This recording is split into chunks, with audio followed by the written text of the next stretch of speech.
Well, for more on the future security of Iraq, let's bring in Christian Whiton. He's a former State Department senior advisor. Thank you so much for talking about the problem that many experts forecasted for the months or even years following U.S. troop withdrawal has instead begun in just days. What does this latest attack killing nearly 70 people in just one day in Iraq confirm to you?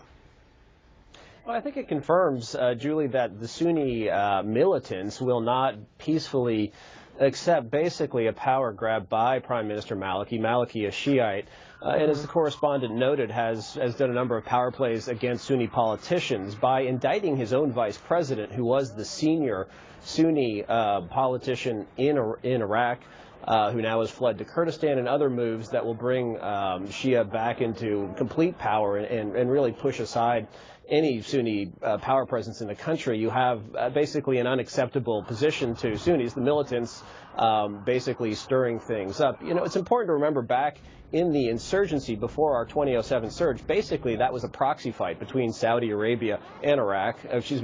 Iran backing the Shia, Saudi Arabia backing the Sunni. You're basically seeing sparks of that coming back. Iran has been busy at work inside of Iraq, and you're seeing Sunni militants pushing back. You know, upon U.S. withdrawal, U.S. commanders there on the ground had actually wanted some force, some kind of presence left in the country for security contingencies. But President Obama apparently hasn't felt that it was necessary to have a small U.S. presence in the country. Do you think he should be rethinking that right now? I think it's too late for that, Julie. But, you know, the commanders wanted them there, as you noted, for security reasons, but also for political affairs. You know, having troops in country just add muscles to our diplomats or, frankly, to our military officers who, out of necessity, had involved themselves in Iraq's political affairs in trying to create a balance of power that included Shia and Sunni leaders. You know, it was always understood that there would be some sort of deal that kept U.S. forces in the country after the pullout date, which has just passed.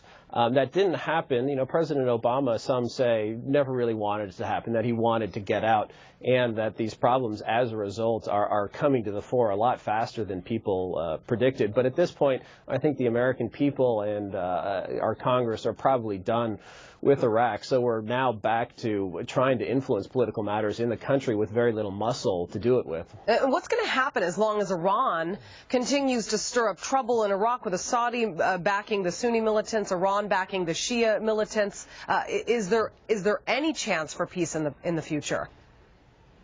Well, there's a chance. I think it's unlikely, though. You know, if you look at the main Iranian bloc, it's not so much Maliki, but Muqtada Sadr, right, who leads the Sadr bloc and the Mahdi army. And he is looking around. He sees that across the region, Islamists, he is an Islamist, did quite well in elections from Tunisia to Egypt, around the region, looks domestically, sees that the moderating influence of U.S. forces are gone. So this is his moment. He wants to consolidate his power. And now is the chance to do that. So Iran clearly feeling it has an opportunity here, and Maliki, frankly, having to make a deal with the bad actors in his presence. With U.S. forces gone, you're seeing this in Afghanistan with Karzai and elsewhere, where U.S. power is receding. These people have to, or feel they have to, make deals with the bad actors. You talk about the Sadr bloc in Iraq's parliament. They are using violence, essentially, to break up political movement in that country. Now, if the Sadrists believe that violence, I guess, is a way to enhance its power, what does democracy look like moving forward? And can they have a stable government moving forward without United States' presence there? You know, I think the Iraqi government will have to evolve if it's going to have any chance of surviving. And that's not uncommon. Our own, of course, democracy evolved significantly after, we started with our Articles of Confederation, and that didn't last, it didn't work. And all democracies typically have to go through some sort of evolutionary process. Unfortunately, Sadr is an example that the West and others generally don't.